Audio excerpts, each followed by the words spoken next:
Communiquer sur ce que a constaté notre fédération, le Grand Katanga, par rapport au déroulement des élections en ce jour.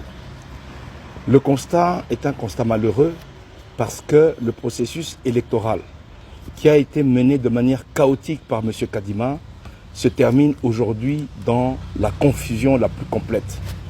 Aujourd'hui, nous avons assisté à une situation telle que près de 50% de la population n'a pas pu exercer son droit de vote pour plusieurs raisons. La première et la raison la plus importante, c'est que plus de 30% des bureaux de vote n'ont pas pu ouvrir et fonctionner effectivement.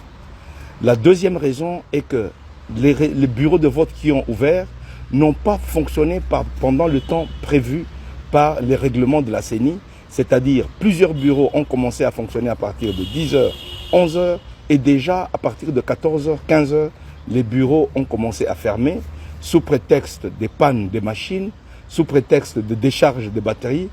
Et troisième raison fondamentale, c'est le fait que plusieurs personnes n'ont pas été inscrites sur les listes de vote et on l'a constaté au moment d'aller voter.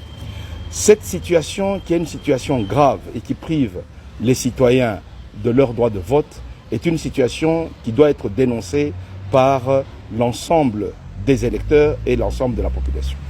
Le deuxième élément que nous devons déplorer, c'est l'organisation de la fraude. Aujourd'hui, il est clair qu'on a découvert plusieurs personnalités, plusieurs individus et plusieurs candidats en possession des machines électorales et des bulletins de vote. Ce qui démontre à suffisance que la CENI a pris des engagements pour favoriser la fraude. Il y a également le fait que non seulement ces machines ont été utilisées par les privés, les témoins de Ensemble pour la République ont été chassés de plusieurs bureaux de vote, interdits d'accès, et lorsque les bureaux de vote ont fermé, plusieurs témoins n'ont pas pu accéder et les responsables de la CENI se sont enfermés avec les machines. Nous tenons à dire ceci. Nous n'accepterons pas des résultats frauduleux et nous appelons M. Kadima à respecter son engagement d'organiser des élections transparentes, démocratiques et crédibles. Nous entendons que l'ensemble des électeurs, jusqu'au dernier, puissent exercer leur droit de vote. Et pour cela, nous demandons au peuple congolais de rester vigilant pour faire respecter son choix démocratique. J'ai dit et je vous remercie.